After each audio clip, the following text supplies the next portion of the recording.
Karena kita mengetahui dalam hadis riwayat Muslim, berapa banyak anak-anak yang solih yang akan menunggu orang tuanya di depan pintu surga, lalu memberikan syafaat kepada orang tuanya, lalu akhirnya mereka mendapatkan surga yang dijanjikan oleh Allah. Yang kedua, kita juga telah mempelajari bahwasanya termasuk syafaat ammah, syafaat umum itu adalah ketika kematian kita disolatkan sama 40 orang yang beriman, yang mereka tidak berbuat syirik kepada Allah. Siapapun di antara kita yang apabila kita telah meninggal dunia, lalu kita disolatkan sama 40 orang yang betul-betul beriman kepada Allah dan Rasul-Nya, dia tidak berbuat dosa besar, dia tidak berbuat kesyirikan, dia tidak berbuat kekufuran. 40 orang yang berjejer lalu mensolati kita pada sholat jenazah, lalu mendoakan kita supaya kita betul-betul diampuni oleh Allah. 40 orang yang betul-betul beriman dan mereka hidupnya penuh dengan ketaatan kepada Allah dan tidak melakukan kekufuran, kesyirikan dan dosa-dosa besar secara terus-menerus, maka 40 orang yang soleh itu bisa memberikan syafaat dalam kehidupan kita.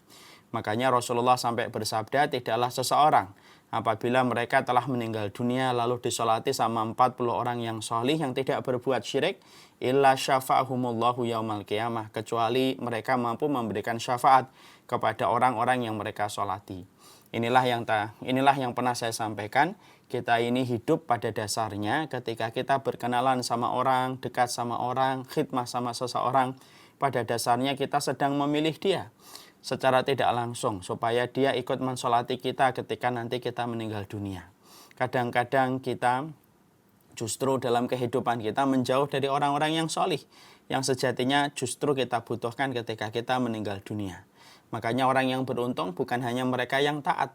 Orang yang beruntung bukan hanya mereka yang penuh dengan ibadah. Tapi termasuk orang-orang yang beruntung adalah mereka yang ketika meninggal dunia, maka ada 40 orang, minimal 40 orang yang solih yang tidak berbuat syirik yang akan mensolati mereka. Doa-doa itulah yang akan nyampe kepada Allah dan memberikan syafaat kepada orang yang disolati sama 40 orang yang tidak berbuat kesyirikan dan kekufuran. Yang ketiga, sesungguhnya termasuk syafaat umum, yaitu adalah ketika seseorang itu akan mendapatkan syafaat dari teman-temannya yang solih pada kehidupan di akhirat. Karena Rasulullah SAW menyampaikan kepada kita, memberitahukan kepada kita, bahwasanya ketika para penduduk surga sedang menikmati kenikmatan-kenikmatan di surga, tiba-tiba memori mereka teringat kepada teman-teman mereka yang dulunya menemani mereka pada kebaikan, menemani mereka pada sholat, menemani mereka pada puasa dan kegiatan-kegiatan kebaikan dan sosial. Mereka lalu berkata kepada Allah, aina haula yusalluna ma'ana wa yasumuna ma'ana wa ya'maluna ma'ana. Lalu mereka berkata kepada Allah ketika mereka sudah di surga dan menikmati beberapa waktu lamanya di dalam surga. Lalu kemudian mereka berkata kepada Allah, mana teman-teman dulu kami ya Allah, yang dulunya bareng-bareng bersama kami di dalam salat, bersama-sama kami di dalam puasa, dan menemani kami dalam beberapa amal soleh yang kami lakukan dulu ketika di dunia. Maka Allah kemudian menjawab, akhrijuhum mimman kana fi qalbihi misqala dinarin min imanin. Sesungguhnya teman-teman yang kamu tanyakan itu adalah orang-orang yang sekarang berada di dalam neraka karena dosa-dosa yang kalian tidak ketahui. Mereka berada di neraka untuk menebus dosa-dosa dan kemaksiatan yang telah mereka kerjakan. Maka Allah kemudian berfirman, aku memberikan syafaat kepada kalian, izin, maka berikanlah syafaat kepada teman-temanmu apabila teman-temanmu memiliki iman seberat 1 dinar. Maka orang-orang yang solih yang sudah berada di surga, mereka masuk ke neraka dan neraka tidak mampu membakar penduduk surga sedikit pun. Maka penduduk surga masuk ke neraka untuk menjumpai mana teman-teman yang dulunya bersama, bersua, bercengkrama dalam sholat, dalam puasa, dalam amal-amal solih ketika di dunia. Maka kemudian dilihatlah fulan, dikeluarkan, fulan, dikeluarkan, fulan, dikeluarkan. Ini teman saya dulu dalam sholat, ini teman saya dulu dalam puasa. Satu persatu akhirnya mereka dikeluarkan dari neraka untuk menuju kepada surga. Tetapi pada saat mereka mengeluarkan teman-teman mereka yang memiliki keimanan seberat 1 dinar, ternyata masih tersisa ada teman-teman mereka, tetapi iman mereka tidak sampai 1 dinar. Maka Allah memberikan kembali sebuah izin. Akhrijuhum mimman kana fi qalbihi nisfa miskala dinarin min imanin. Maka Allah mengatakan, keluarkanlah temanmu yang apabila mereka memiliki keimanan setengah dari dinar. Maka akhirnya teman-teman mereka yang ada di neraka yang imannya tidak sampai setengah dinar, lalu akhirnya juga ikut dikeluarkan dan mereka mendapatkan surga. Bukan karena sholatnya saja, bukan karena puasanya. Tapi akhirnya dosa-dosa mereka cepat dihapuskan di neraka, cepat disucikan mereka dari kemaksiatan ketika mereka di neraka, disebabkan karena mereka mendapatkan syafaat dari teman-teman mereka yang solih pada kehidupan di dunia. Maka inilah yang menjadikan kita akhirnya berkebutuhan khusus untuk mendekat kepada orang yang solih. Berkebutuhan khusus untuk senantiasa bermuamalah, berinteraksi kepada orang yang solih. Bukan hanya kita butuhkan mereka untuk mensolati kita ketika kita meninggal dunia, tapi sebenarnya dan sejatinya kita membutuhkan mereka supaya mereka betul-betul mampu memberikan syafaat dalam kehidupan di akhirat. Apabila ada seseorang di antara manusia tercecer pada waktu di neraka, maka sesungguhnya teman-teman yang mereka pernah jumpai dalam kebaikan akan mengingat mereka, memori mereka tidak terhapus dan akhirnya mengeluarkan teman-temannya yang ada di neraka disebabkan pertemanan mereka dulu dalam ibadah ketika di dunia. Makanya jangan diremehkan setiap pertemuan, setiap perjumpaan yang dibangun atas ketaatan ibadah. Pertemuan dalam majelis ta'lim, pertemuan ketika kita memberikan kegiatan sosial, pertemuan dan perjumpaan ketika kita ziarah dan silatul ukhuwah kepada orang-orang lain. Jangan dianggap remeh, walaupun tampaknya sederhana, kita pergi dari satu tempat ke tempat yang lainnya, maka sesungguhnya itu akan menjadi memori yang tidak terhapus di akhirat. Dan itulah yang menjadi sebab mereka akan turun ke neraka untuk mencari teman-teman mereka yang dulunya menemani mereka dalam kebaikan. Makanya kata Imam Syafi'i, lastu salihin, uhibbus salihin walastu minhum. Maka Imam Syafi'i itu sampai beliau menunjukkan arti bagaimana kerendahan hati beliau. Beliau sampai berkata, saya itu mencintai orang solih walaupun saya bukan termasuk orang yang solih. Karena apa Imam Syafi'i sampai mengatakan semacam itu? Karena beliau tahu betapa besarnya impact dan betapa besarnya keuntungan dan profit yang didapatkan ketika kita bersua bersama dengan orang-orang solih pada kehidupan di dunia. Jangan dianggap biasa, karena itu akan teringat oleh mereka yang solih dan taat. Kalaulah mereka ternyata penduduk surga, maka mereka tidak akan cepat melupakan pertemanan dan perjumpaan yang pernah terjalin di dunia ketika mereka melakukan ketaatan dan kebaikan. Makanya yang ketiga, termasuk perkara yang bisa menjadikan seseorang itu mendapatkan syafaat, yaitu adalah dari teman-teman mereka, dari sahabat-sahabat mereka yang solih dan taat, ketika sahabat-sahabat itu dan teman-teman itu ternyata menjadi ahlul jannah. Ternyata ketika mereka menjadi penduduk surga bisa memberikan syafaat kepada orang lain dari teman-teman yang mereka kenal. Makanya inilah yang menjadikan kita memperluas bagaimana interaksi sosial kita, bukan hanya berdasarkan kepada jabatan, bukan hanya berdasarkan kepada status-status yang sama, tetapi bagaimana ketika kita sudah mengetahui hadis ini, kita berupaya betul bagaimana pertemanan kita dibangun di atas keimanan, dibangun di atas ketakwaan, dibangun di atas ibadah yang kita lakukan dan ketaatan yang kita kerjakan. Karena sesungguhnya mereka yang selalu bertemu dalam setiap perjumpaan-perjumpaan dalam kebaikan akan menjadi sebab dihapuskannya dosa mereka di neraka dan akan dimasukkan ke dalam surga. Karena mereka memiliki koneksi kepada orang-orang solih walaupun amal mereka tidak sebagaimana orang-orang solih tersebut. Makanya ini yang kita ingat. Apa yang pernah disampaikan oleh Imam Syafi'i. Uhibbus salihin walastu minhum. Saya ini cinta sama orang solih, walaupun saya tidak termasuk orang-orang yang solih. Kenapa Imam Syafi'i sampai betul-betul mendeklar dan memproklamirkan bahwasanya dirinya mencintai orang solih, padahal beliau juga orang yang begitu solih dengan keilmuan beliau dan ketakwaan beliau. Imam Syafi'i secara tidak langsung mengajarkan kepada kita, jangan remehkan pertemanan dengan orang solih. Karena bisa jadi ketika sholat kita tidak diterima. Karena bisa jadi ketika puasa kita mungkin banyak tertolak. Maka pertemanan dengan orang solih itu akan memberikan manfaat dalam kehidupan di akhirat. Dan itulah yang menjadikan kita memahami syafaat yang ketiga, syafaat yang didapatkan dari teman-teman yang solih yang ada di sekitar kita. Yang keempat yang sudah kita bahas, termasuk perkara yang bisa memberikan syafaat dalam kehidupan kita, yaitu adalah ketika seseorang itu meninggal di kota Madinah. Karena sesungguhnya Rasulullah SAW bersabda, "Man istata'a minkum ayyamuta bil Madinati falyamut fiha."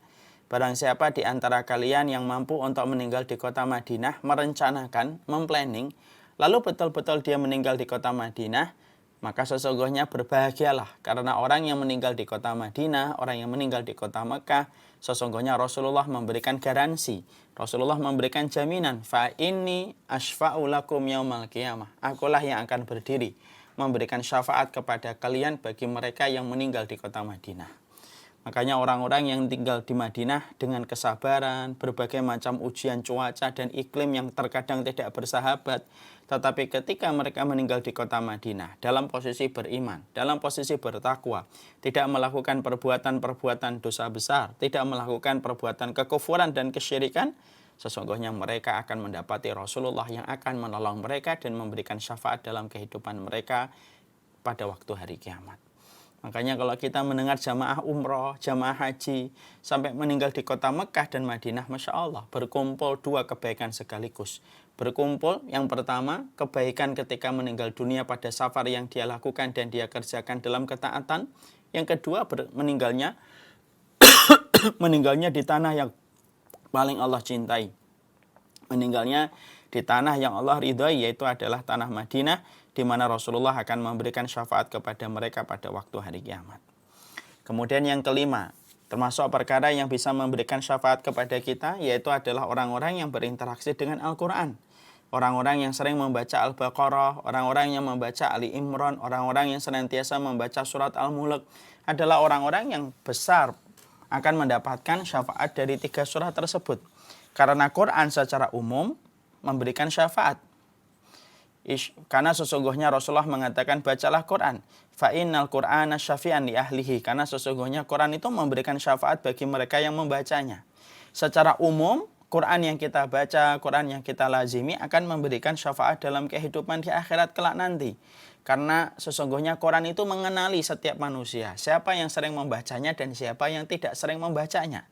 Quran itu akan mengenali satu persatu di pengadilan Allah. Fulan ini melazimiku, fulan ini tidak melazimiku, fulan ini membacaku, fulan ini tidak membacaku. Maka sesungguhnya Quran akan mengenali setiap manusia ketika disidang oleh Allah.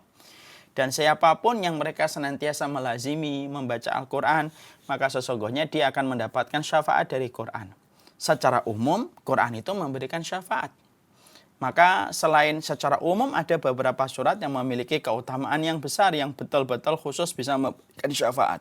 Al-Baqarah itu memberikan syafaat yang besar. Ali Imran, dia memberikan syafaat. Makanya Rasulullah pada satu riwayat yang sahih menerangkan sesungguhnya surat Al-Baqarah, sesungguhnya surat Ali Imran, kelak pada waktu hari kiamat sebagaimana mendung yang akan memberikan perlindungan dan rasa adem kepada orang yang senantiasa melazimi surat Al-Baqarah dan surat Ali Imran.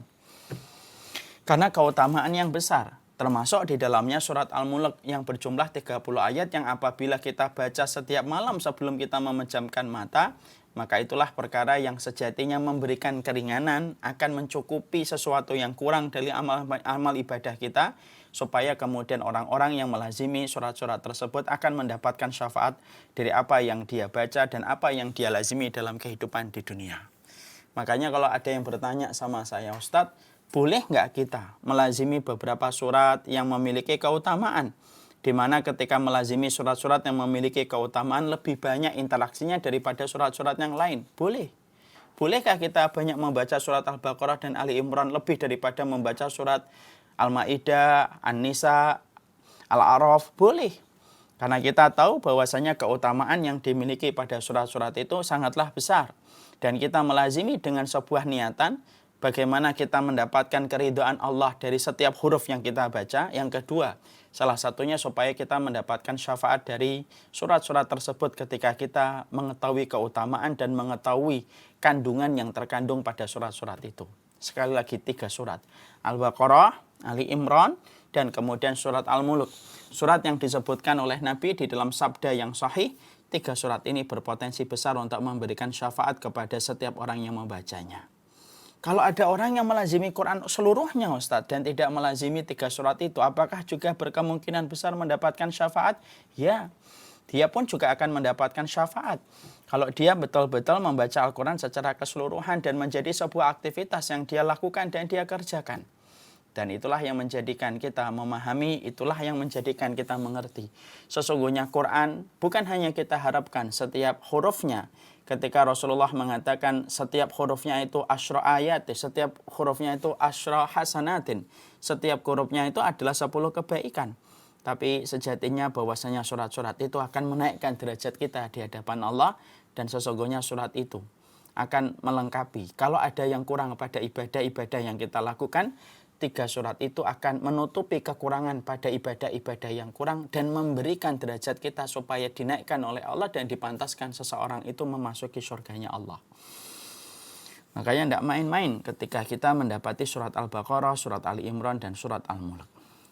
Kemudian yang keenam, termasuk di antara perkara syafaat yang betul-betul besar pada kehidupan kita, yaitu adalah mereka yang senantiasa, yang keenam ini adalah mereka yang senantiasa berjihad ketika dia meninggal di dalam jihadnya.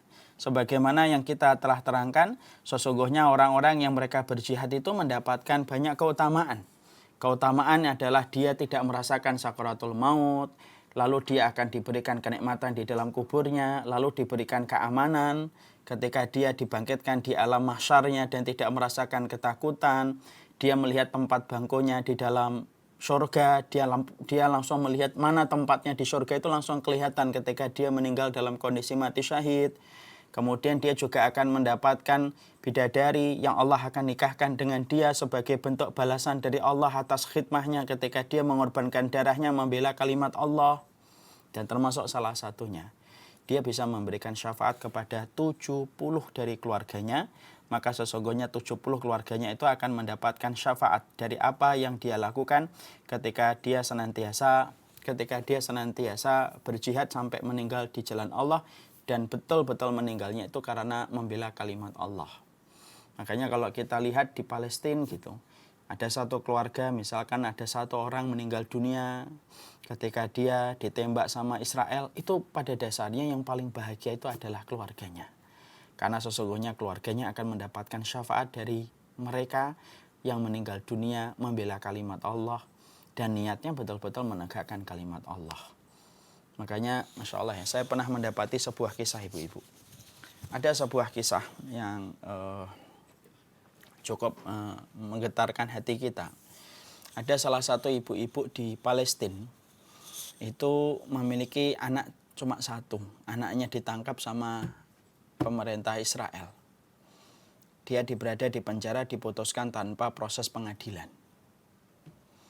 Sang ibu ini menunggu lama sang anak supaya dibebaskan, dan pada satu waktu diketok pintu rumahnya. Dan ternyata ketika diketok pintu rumahnya, kaget ternyata yang mengetoknya adalah tentara penjajah Israel. Lalu dikabarkan kepadanya bahwasanya anaknya mati di penjara dan akan dikuburkan secara rahasia oleh pemerintah Israel. Masya Allah. Ibu ini kita bisa bayangkan ya, bagaimana yang difikirkan oleh seorang wanita, ditinggalkan mati anak itu bagaikan disayat separuh tubuhnya pergi bersama dengan hilangnya sang anak. Ibu ini sempat nangis, lalu kemudian setelah agak reda tangisannya, dia pergi ke dalam, membuka sebuah tabungan yang dia miliki, di mana tabungan itu sebenarnya memiliki banyak rencana bersama anaknya. Tapi anaknya ketika sudah meninggal dunia, diambil semua tabungannya.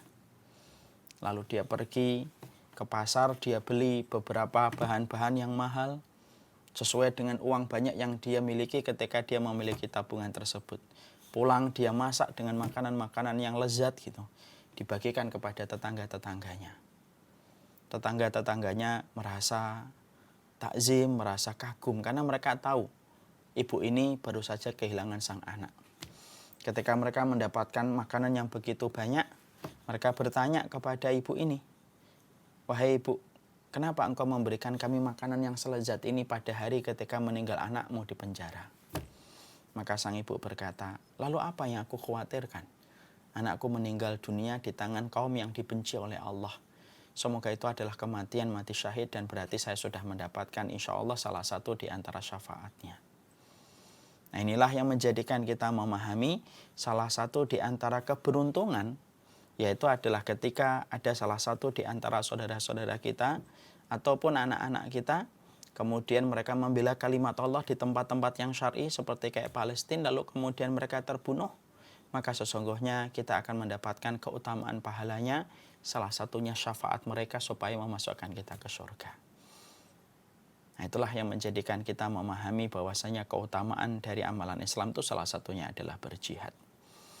Itu kemudian yang keenam. Kemudian yang ketujuh, salah satu di antara perkara syafaat yang kita telah baca dan telah kita kaji, yaitu syafaat dari puasa yang kita lakukan. Karena sesungguhnya Quran dan puasa berebutan akan memberikan syafaat kepada mereka yang senantiasa melakukan puasa. Baik dalam puasa yang sunnah, karena dia akan memberikan syafaat. Dan yang kedelapan, termasuk yang bisa memberikan syafaat adalah ketika kita memperbanyak sujud kita kepada Allah Subhanahu wa Ta'ala.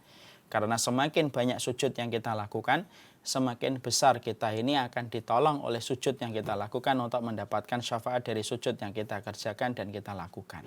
Dan itulah yang menjadikan kita mengerti bahwasanya 8 perkara inilah yang menjadi syafaat secara umum. Dan kita telah selesai membahas itu. Sekarang mari kita bahas selanjutnya. Nah, kita bahas selanjutnya yaitu syafaat khasah, yaitu syafaat khusus.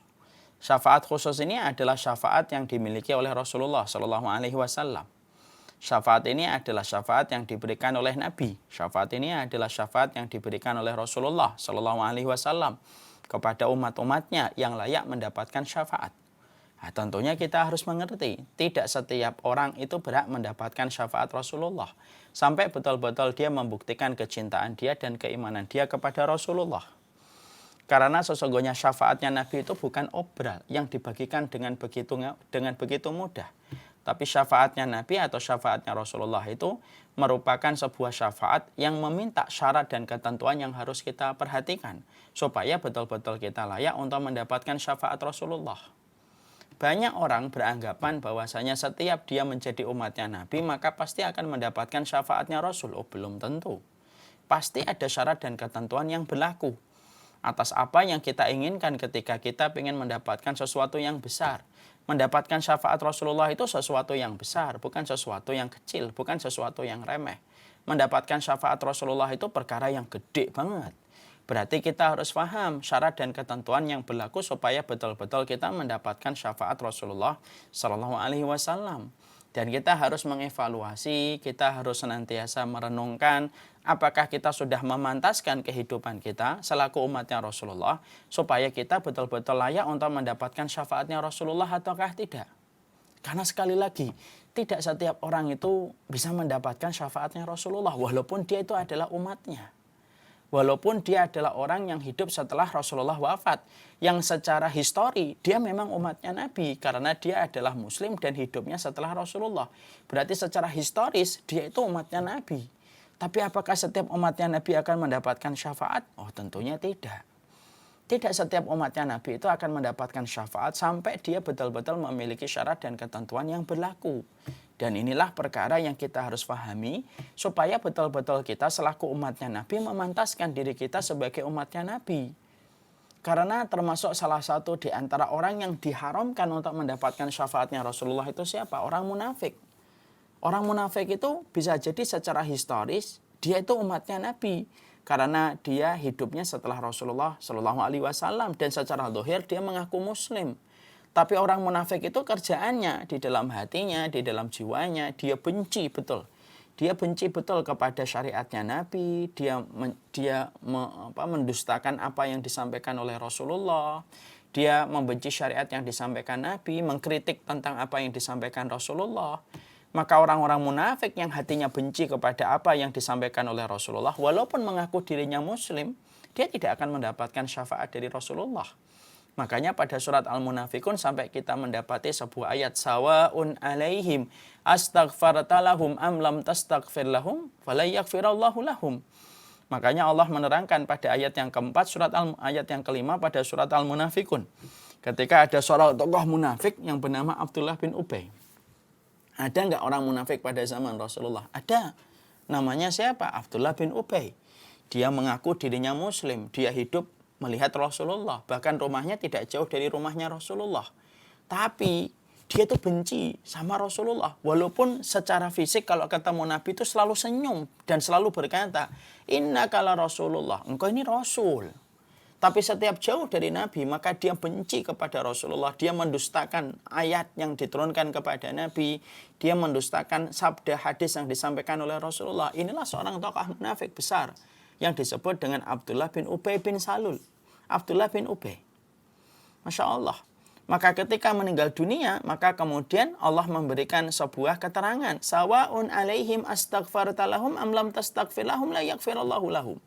Wahai Muhammad, apakah kamu memintakan ampunan kepada dia atau tidak memintakan ampunan? Mereka tidak akan diampuni oleh Allah. Sesungguhnya Allah tidak pernah memberikan petunjuk kepada orang yang fasik, orang munafik. Ini merupakan sebuah dalil bahwasanya tidak setiap umatnya Rasulullah secara histori mereka itu akan mendapatkan syafaat dari Rasulullah. Karena syafaat Nabi itu syafaat besar, syafaat Nabi itu syafaat khusus. Syafaat yang betul-betul akan memasukkan seseorang menuju kepada surganya Allah. Syafaat yang menjadikan seseorang itu ditinggikan derajatnya itu di surga dengan syafaat yang dimiliki oleh Rasulullah.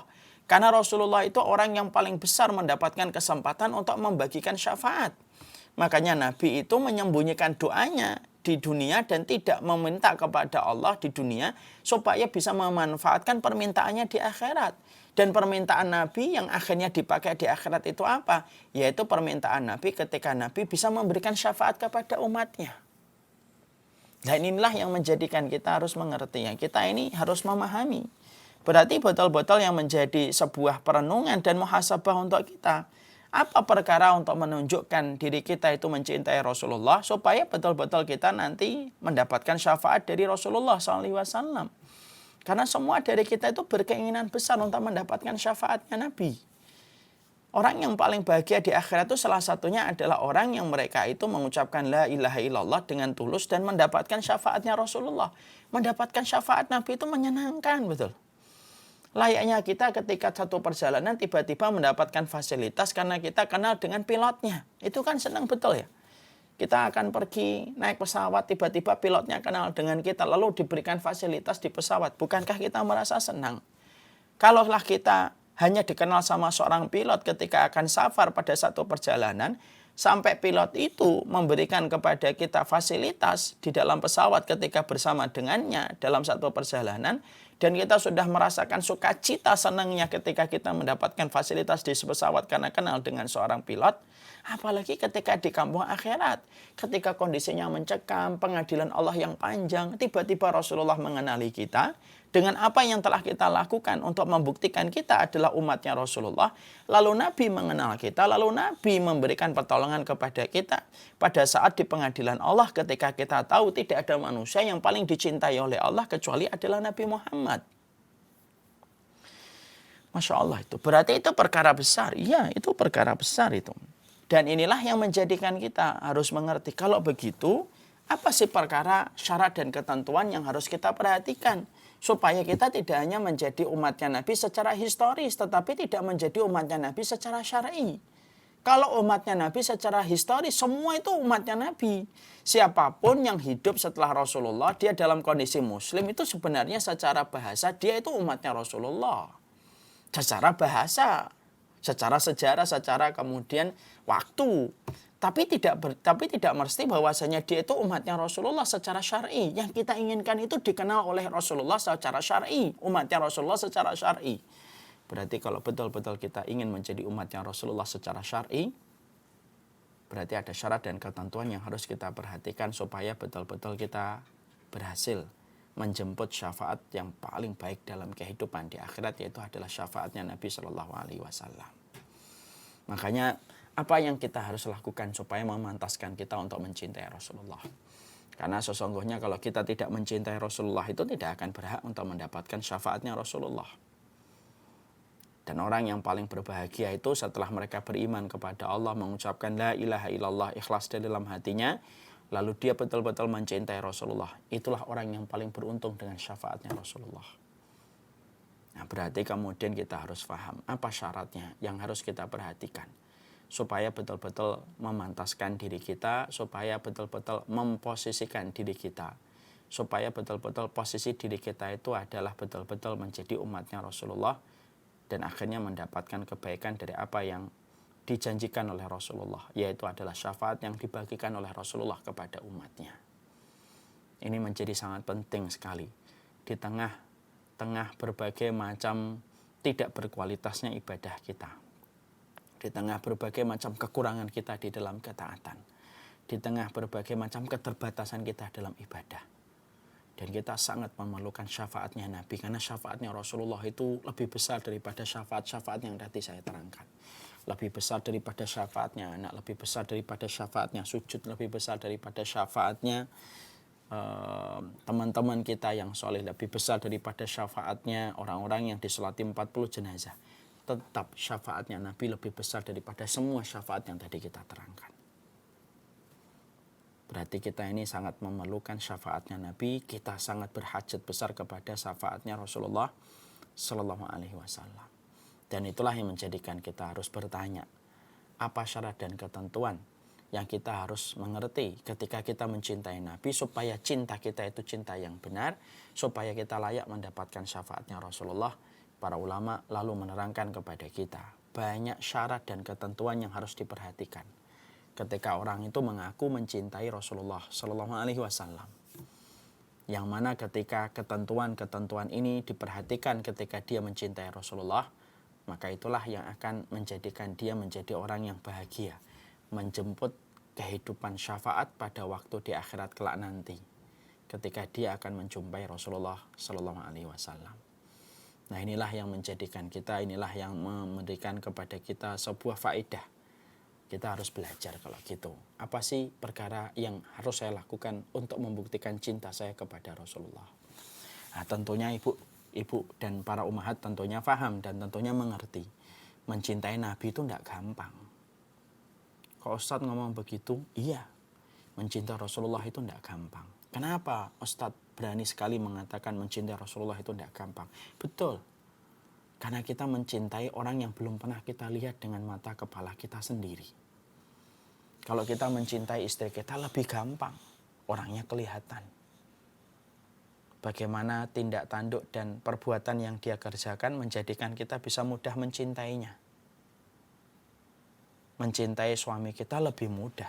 Mencintai suami kita lebih mudah karena orangnya kelihatan.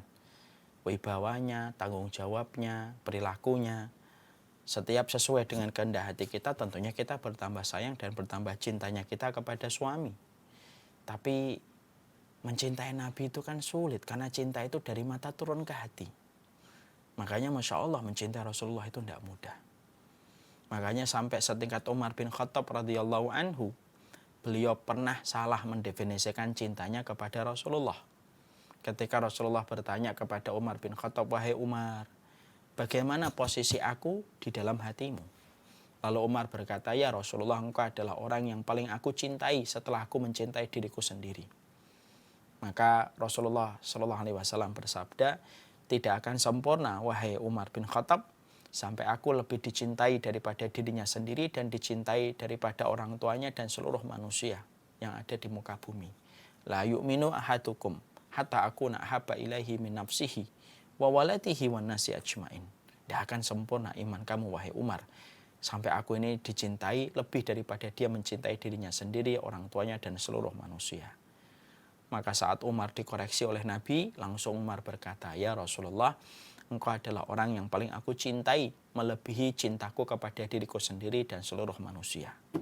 Di situ kita menjumpai dan mendapati, Masya Allah ya, ternyata setingkat Umar bin Khattab itu pernah salah mendefinisikan rasa cintanya beliau kepada Rasulullah.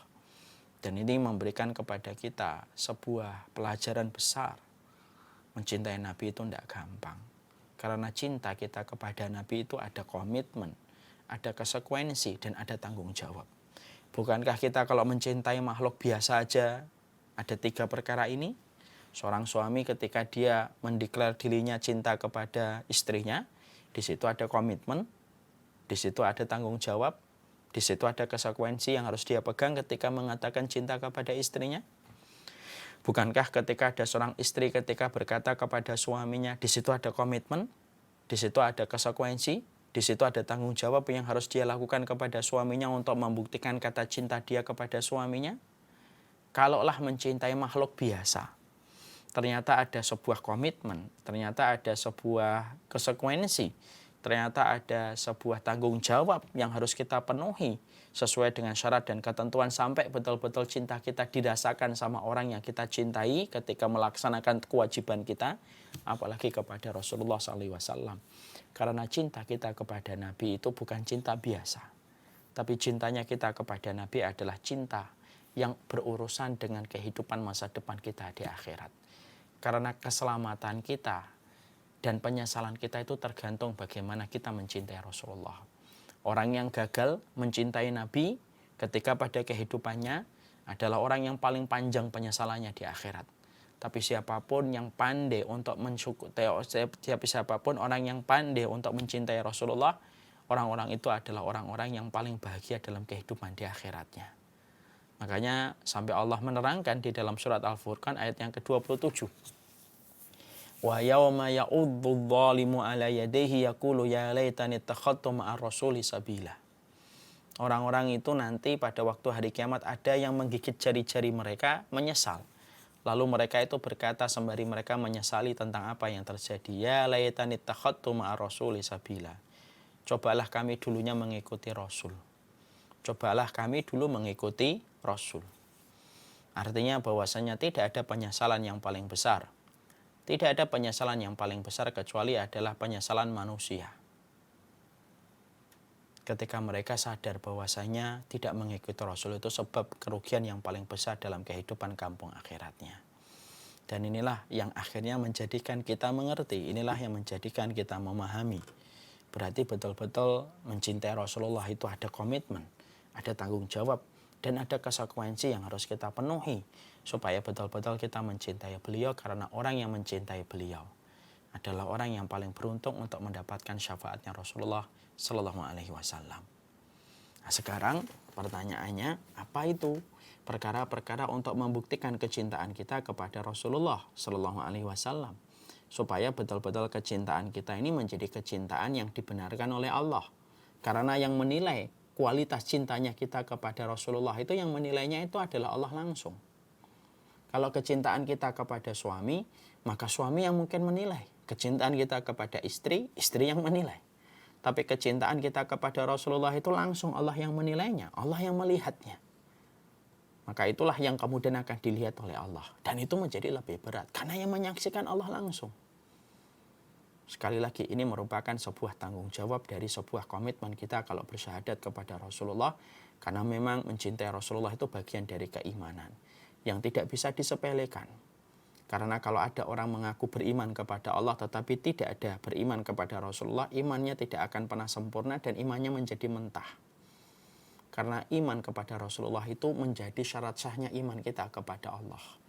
Layaknya Al-Fatihah itu menjadi syarat sahnya sholat. Maka kedudukan iman kita kepada Rasulullah itu kayak kedudukan Al-Fatihah di dalam sholat. Dan itu sangatlah penting dan tidak bisa ada harga tawar pada perkara itu. Nah, sekarang apa saja perkara yang bisa kita buktikan supaya kita mendapatkan syafaatnya Rasulullah, supaya betul-betul kita mendapatkan syafaat indah ini?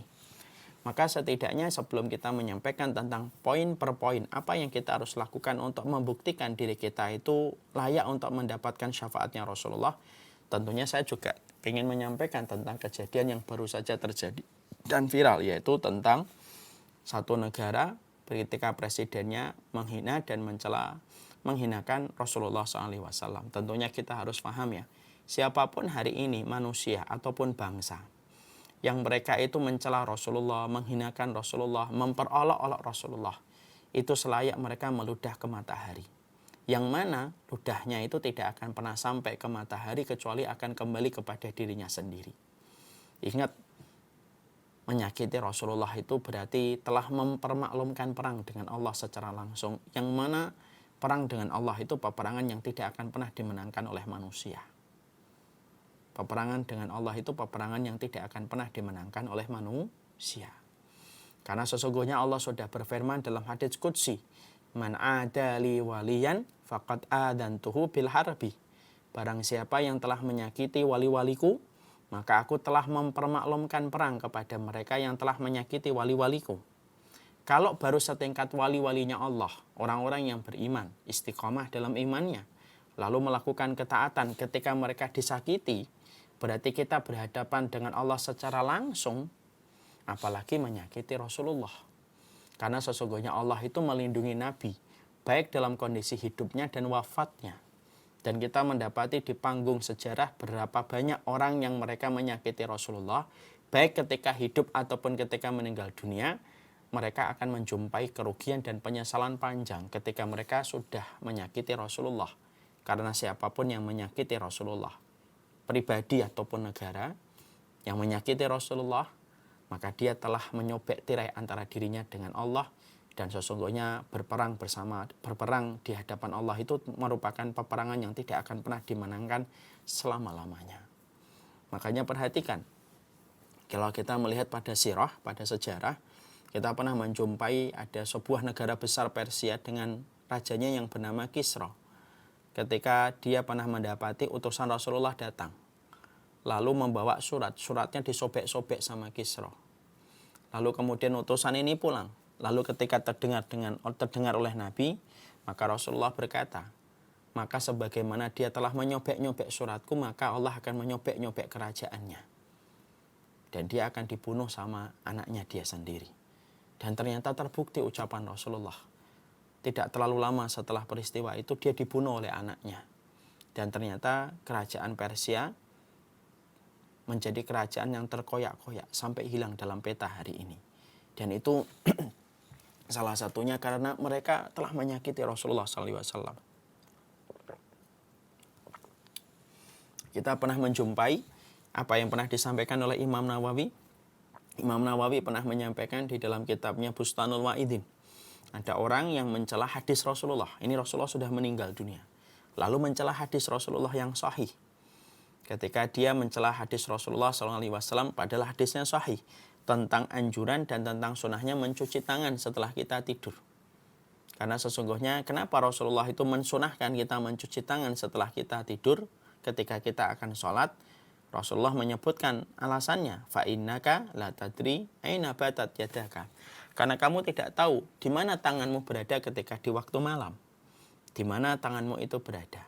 Makanya disunahkan dan dianjurkan di dalam sunnah untuk mencuci tangan setelah kita bangun tidur malam, untuk kemudian sebelum kita berwudu. Lalu ada orang ketika mendengar hadis itu, maka dia meremehkan, dia melecehkan hadis itu. Karena melecehkan hadis itu sama dengan melecehkan Rasulullah. Dia berkata, saya tidak perlu untuk mencuci tangan saya karena saya tahu kemana tanganku berada ketika di waktu malam. Yang mana maksud dari perkataan ini, dia ingin untuk menolak hadis yang telah disampaikan kepadanya. Apa yang terjadi? Allah menghukumnya. Allah jadikan tangannya itu menjadi tangan yang busuk dan Allah jadikan bagian pantatnya itu menjadi busuk sampai dia meninggal dunia. Dan itu menunjukkan kepada kita, sekali lagi, Allah itu sebaik-baik pelindung bagi nabinya.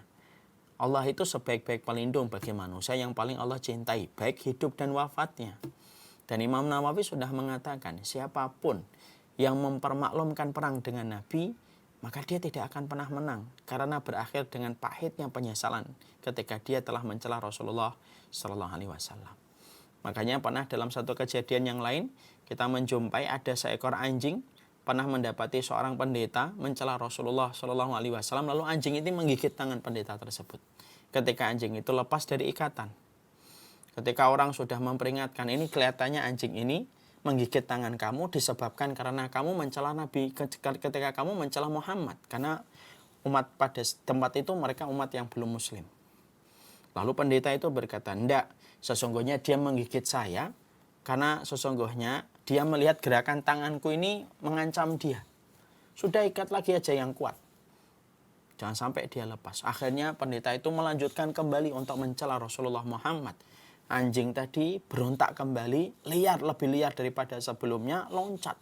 Langsung menggigit pendeta itu dan langsung roboh mati. Kejadian itu disaksikan hampir 40.000 orang yang melihat dan mendengar kejadian tersebut. Berbondong-bondong 40.000 orang itu masuk Islam. Dan diterangkan dalam kitab para ulama banyak anjing yang menjaga kehormatan Rasulullah SAW yang menyebabkan 40.000 orang itu masuk Islam. Disinilah kita mendapati, disinilah kita menjumpai bahwasanya siapapun yang mempermaklumkan perang dengan Allah, mempermaklumkan perang dengan Allah tidak akan menang.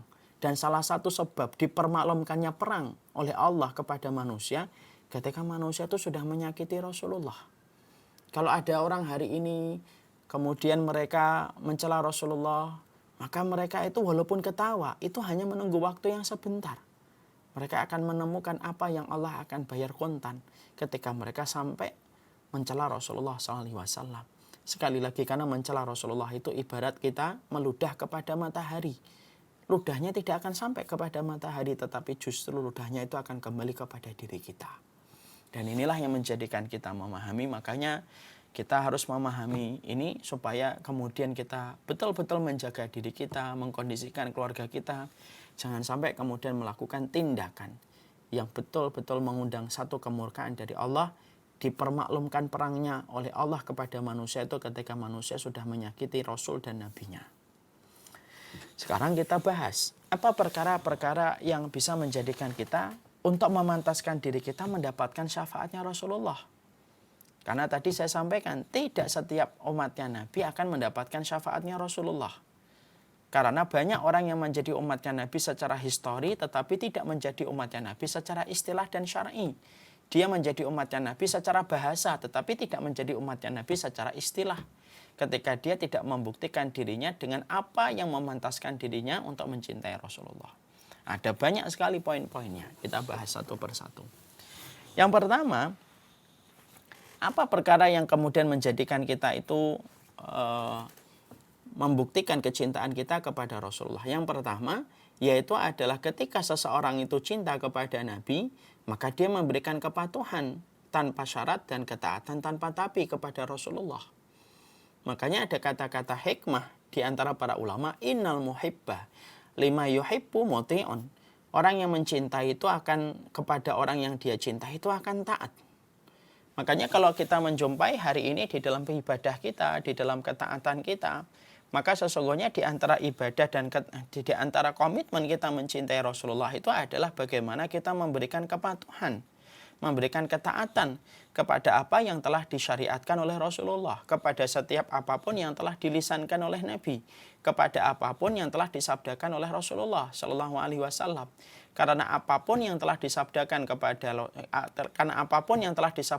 oleh Rasulullah dan apapun yang telah dilisankan oleh Rasulullah itu menjadi perkara yang wajib bagi kita untuk mentaatinya, memberikan kepatuhan tanpa syarat dan memberikan ketaatan tanpa tapi.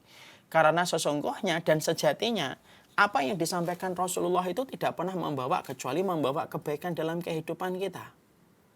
Bagaimana bisa orang itu mengatakan mencintai Rasulullah kalau dia menolak apa yang disampaikan oleh Rasulullah? Kalau dia memilih-milih apa yang dikatakan Rasulullah, kalau dia sukai diambil, kalau dia tidak sukai maka dia tolak. Dia menganggap bahwasanya syariatnya Nabi itu bagaikan channel di televisi. Kalau dia cocok dia pertahankan, kalau dia tidak cocok dia tinggalkan. Padahal syariatnya Nabi itu bukan masalah opsional. Syariatnya Nabi itu bukan masalah pilihan, tetapi syariatnya Nabi itu merupakan konsekuensi, merupakan bagian dari kepatuhan dan ketundukan kita.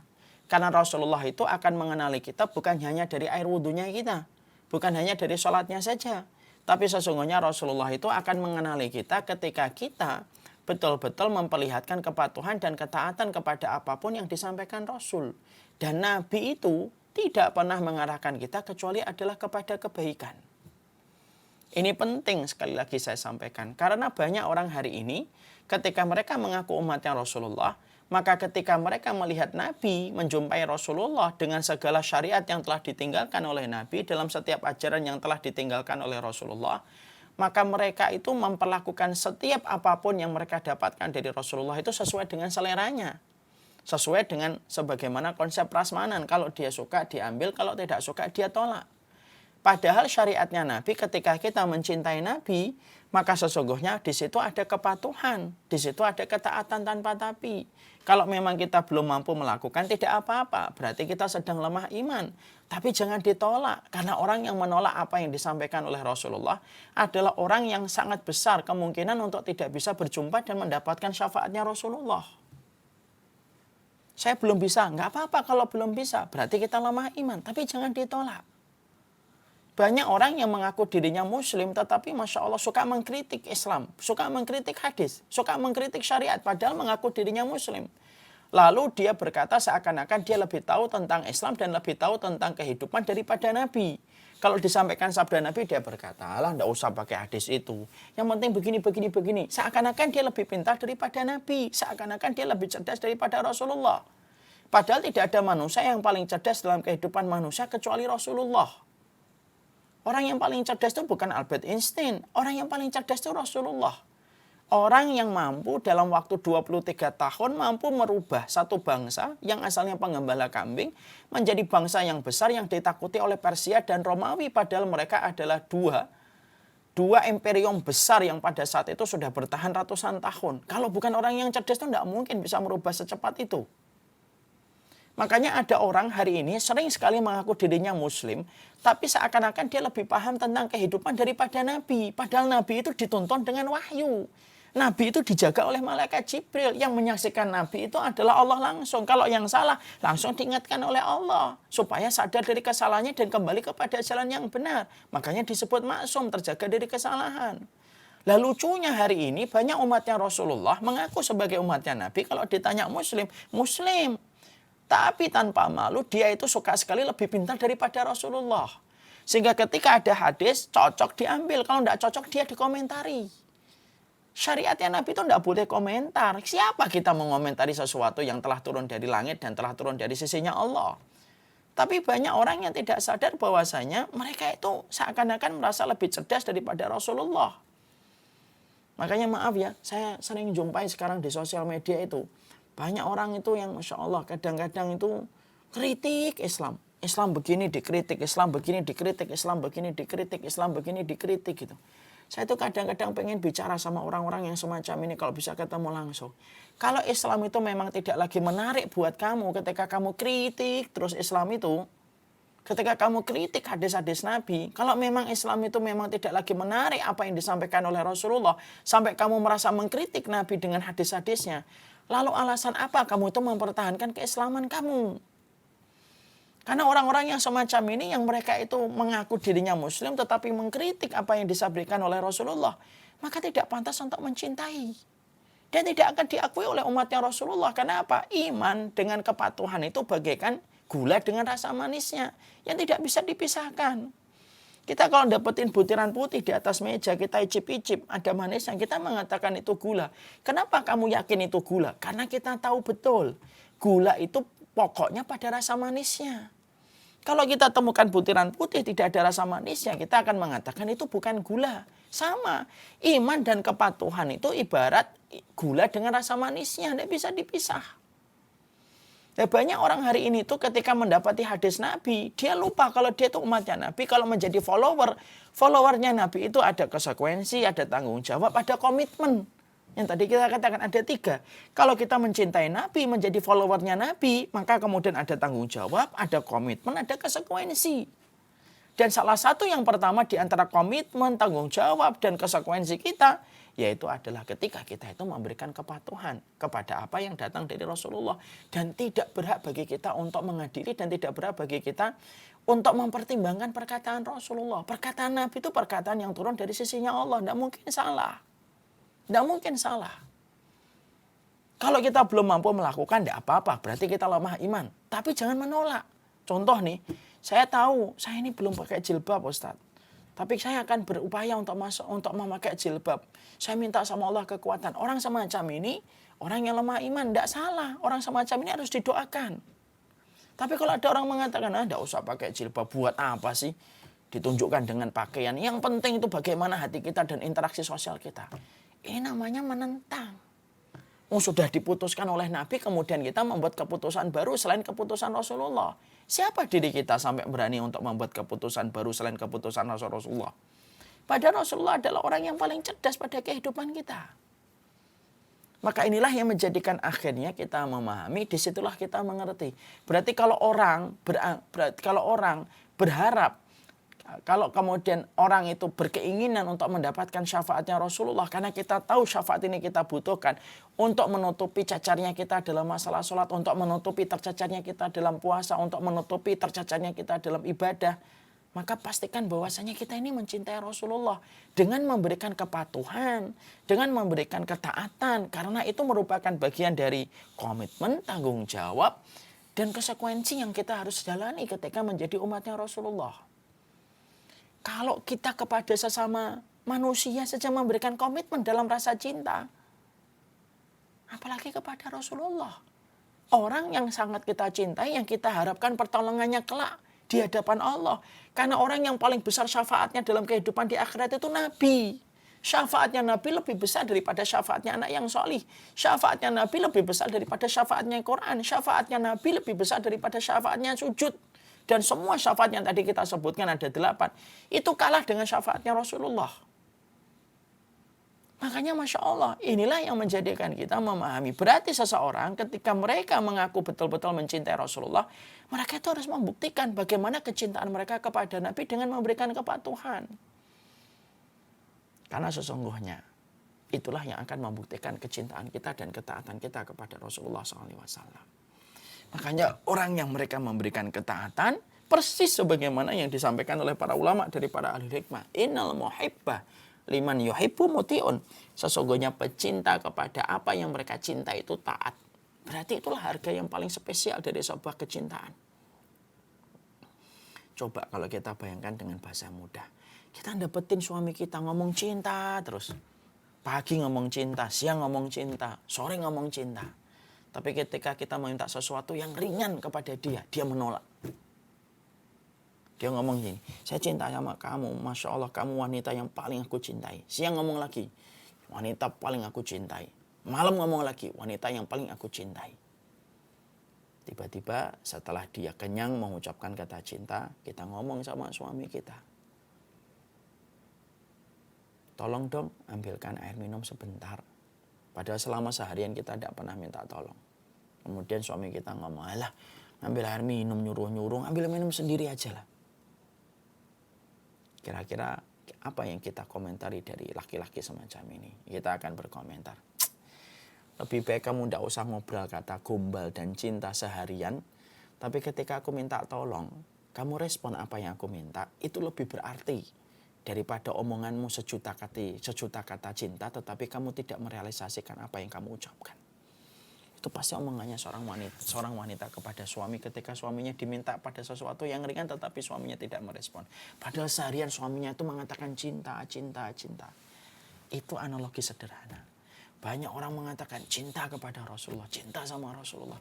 Tapi hal-hal kecil yang diminta Rasulullah diperlihatkan oleh Nabi, dia tidak memberikan kepatuhan. Maka sesungguhnya inilah yang menjadikan kita mengevaluasi. Ini syarat dan ketentuan yang berlaku pertama ini. Sekali lagi, mencintai Nabi itu ada komitmen. Mencintai Nabi itu ada tanggung jawab. Mencintai Nabi itu ada kewajiban.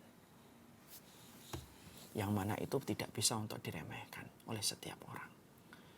Makanya inilah yang menjadikan kita memahami. Makanya kalau kita menjadi umatnya Rasulullah itu, kalau sudah dihadapkan kepada kita hadis, sesudah diam aja. Kalau hadisnya sahih, tidak usah komentar, ini menurut saya begini, menurut Allah. Keputusan juri aja tidak mampu diganggu-gugat kok, apalagi keputusannya Allah dan Rasulnya.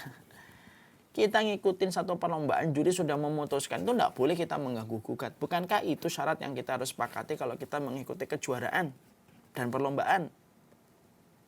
Kalau mengikuti perlombaan dalam urusan dunia yang remeh saja, ternyata ada syarat bahwasanya kita tidak boleh mengganggu-gugat keputusan juri, dalam persoalan perlombaan yang sifatnya kecil dan remeh, apalagi persoalan akhirat. Persoalan akhirat kok maunya semau-maunya kita. Persoalan akhirat itu ada aturannya, ada rule-nya. Yaitu adalah memberikan kepatuhan tanpa syarat, ketaatan tanpa tapi. Kalau memang belum mampu, wajar. Saya belum bisa Ustadz, karena saya lemah iman. Tidak apa-apa, orang semacam ini harus didoakan. Orang semacam ini tetap menjadi umatnya Rasulullah. Kalau dia mengakui dirinya memang betul-betul belum mampu. Saya tahu itu wajib, saya tahu ini wajib, tapi saya belum bisa melakukannya. Tidak apa-apa, tidak apa-apa. Yang terpenting jangan mengolok-ngolok. Yang terpenting jangan kemudian kamu tolak dan kamu bangkang terhadap perintah itu. Maka ini yang kita harus paham. Sama nih dengan masalah yang kita jumpai hari ini. Contohnya ada yang kemudian pakai cadar. Saya akan sebutkan, cadar itu merupakan syariatnya Nabi. Sunnahnya Nabi. Walaupun kedudukannya berbeda. Ada yang mengatakan wajib, ada yang mengatakan sunnah. Kita menutup aurat tidak pakai cadar, tidak apa-apa. Kita kemudian berjilbab, kemudian pakai cadar, itu baik. Yang tidak baik itu apa? Orang yang mereka mendiskreditkan orang yang pakai cadar. Lalu dikomentari orang yang pakai cadar dengan berbagai macam stigma-stigma negatif. Sebagaimana satu film yang sedang viral sekarang itu. Ada seorang perempuan nyabut cadar. Loh, gimana ini? Ini syariatnya Rasulullah. Ya, kita bercadar. Alhamdulillah kita tidak bercadar. Tidak dosa insya Allah. Kalau menurut sebagian ulama yang mengatakan bahwasanya cadar itu sunnah. Tapi ketika kamu mengolok-olok syariat cadar, itu menjadi masalah. Mana ada umatnya Nabi mengkritik apa yang telah dicontohkan oleh keluarganya Nabi. Kalau kita belum mampu melakukannya, tidak apa-apa. Saya tidak bisa kalau pakai cadar. Ya tidak apa-apa, karena memang sebagian ulama mengatakan sunnah. Tidak wajib. Tapi kalau kamu mengolok-olok, itu sudah beda. Makanya kita sedih ya, ada sebuah video lagi viral di internet, di YouTube. Kemudian orang mengaku dirinya sebagai umatnya Nabi, tapi kemudian memperlihatkan adegan film dengan narasi bahwasanya orang yang pakai cadar itu seakan-akan jahat gitu loh. Kalaupun ada orang yang jahat dengan cadarnya, yang salah itu bukan cadarnya. Yang salah itu pelakunya dan oknumnya. Syariatnya tidak pernah salah. Syariat itu tidak pernah salah. Yang salah itu pelakunya. Kalau ada orang yang sholat melakukan korupsi, apakah kita salahkan sholatnya? Kan enggak. Yang salah oknumnya, sholatnya enggak salah. Sama dengan misalkan kita menjumpai ada orang pakai cadar, tetapi Masya Allah mungkin dia melakukan tindakan-tindakan jahat. Kita enggak menafikan, mungkin ada yang memanfaatkan cadar. Bukankah banyak sekali sekarang itu tersangka-tersangka itu, kalau jadi duduk di kursi pesakitan pakai cadar. Padahal sebelum dia itu menjadi tersangka, tidak pernah dia menutup auratnya. Tapi segiliran dia sudah menjadi tersangka, dia tutupin semuanya sampai pakai cadar. Kalau kita sih berprasangka, oh mungkin dia pengen taubat. Tapi jangan pernah kemudian kita membenci syariatnya. Dan itu yang kita harus pahami. Kita belum mampu, ya tidak apa-apa. Tapi jangan menolak. Kenapa? Menolak itu mementahkan cintanya kita kepada Rasulullah. Ada di antara teman-teman kita sekarang belum bisa pakai jilbab. Jangan langsung dikatakan ini enggak umatnya Rasulullah. Jangan gitu. Bisa jadi dia belum mampu. Doakan, didukung, dikuatkan. Ayo mbak, enggak apa-apa mbak. Yang terpenting ada niat dulu. Iya saya ada niat tapi belum bisa sekarang. Enggak apa-apa. Orang semacam ini tetap menjadi umatnya Rasulullah. Karena dia mengakui kelemahan dirinya terhadap syariat. Yang diragukan menjadi umatnya Rasulullah itu apa? Orang yang mengaku umatnya Rasulullah tetapi dia membenci apa yang disampaikan oleh Rasulullah. Ini dipertanyakan, kamu umat Nabi-nya siapa kalau kamu membenci syariatnya Nabi? Dan itu yang kita harus pahami. Nah, ini sekaligus pula kan, di sini kan kita sedih ya mendapati satu film viral gitu. Oh kok ada film itu seakan-akan mengadu domba antara muslim dengan muslim, itu gimana gitu. Dan lebih sedihnya lagi dilakukan sama orang yang notabene mengaku dirinya muslim. Seakan-akan orang yang bercadar itu tidak cinta sama negerinya. Ya Allah Karimir Rahman. Dapat kesimpulan dari mana sih orang yang kemudian cinta sama syariat itu kemudian tidak cinta sama negerinya? Nah itu yang menjadikan kita harus memahami. Jadi inilah yang menjadikan kita yang kemudian harus memahamkan kepada kita. Kalau kita ingin mendapatkan syafaatnya Nabi, kalau kita ingin mendapatkan syafaatnya Nabi itu harus memperhatikan syarat dan ketentuan yang berlaku. Jangan kemudian kita itu kalau mengaku sebagai umatnya Nabi itu semau-maunya kita. Ya enggak bisa. Kita ini kalau sudah mengaku sebagai suaminya, kalau kita sudah mengaku sebagai istrinya fulan, kita ini harus tahu. Oh ternyata istrinya fulan itu begini. Bukankah ibu-ibu ketika dinikahi sama suaminya, ibu-ibu kan harus menempatkan diri kan. Sebagai suaminya, kalau suaminya ada yang presdir, suaminya ada yang komisaris, suaminya kemudian mungkin ada yang begini, kita langsung menempatkan diri. Sesuai dengan kedudukan suami kita kan. Kalau dalam urusan duniawi saja kita harus menempatkan diri dengan orang yang kita cintai ketika dia memiliki jabatan. Apalagi dalam urusan kita di hadapan Allah. Wallahu a'lam bishawab. Ini baru yang pertama, tapi sudah hampir setengah 3. Masya Allah tidak terasa. Berarti Masya Allah waktu berlalu cepat sekali. Berarti kita baru membahas satu di antara syarat-syarat kita untuk mendapatkan syafaatnya Rasulullah. Sekali lagi saya menyampaikan, umatnya Nabi itu ada yang secara historis dan secara istilah syar'i. Siapapun yang hidup setelah Rasulullah, kalau dia mengaku dirinya muslim, maka itu umatnya Rasulullah secara histori. Tapi belum tentu dia umatnya Rasulullah secara istilah syar'i. Nah, kita ini harus betul-betul memantaskan diri kita sebagai umatnya Rasulullah secara syar'i. Kenapa itu penting, Ustaz? Karena kita butuh status menjadi umatnya Rasulullah supaya layak mendapatkan syafaatnya Rasulullah Sallallahu Alaihi Wasallam. Maka yang pertama, konsekuensi, tanggung jawab, komitmen ketika menjadi umatnya Rasulullah itu ditunjukkan. Ketika kita betul-betul memperlihatkan komitmen diri kita untuk mencintai Rasulullah dengan kepatuhan dan ketaatan kepada apapun yang telah disampaikan oleh Rasulullah, tidak menolak, tidak mengkritik, tidak merasa lebih tahu dari Nabi, tidak merasa lebih pintar daripada Rasulullah. Sekarang itu Masya Allah orang itu ya, bermodal dengan sosial media seakan-akan lebih pintar daripada Nabi, lebih cakep daripada Rasulullah. Dan itulah kita harus berlindung diri dari semua keburukan-keburukan fitnah yang nampak dan tidak nampak. Wallahu a'lam bishawab, ini yang dapat saya sampaikan. Kalau ada waktu-waktu berikutnya nanti kita akan teruskan. Apa sih komitmen kita menjadi umatnya Rasulullah supaya kita betul-betul bisa berharap mendapatkan syafaatnya Rasulullah. Wallahu a'lam bishawab, ini yang dapat saya sampaikan. Kita akan lanjutkan dengan tanya jawab karena sudah hampir setengah 3. Mungkin pertanyaannya 1 atau paling banyak 2 saja. Wallahu a'lam bishawab.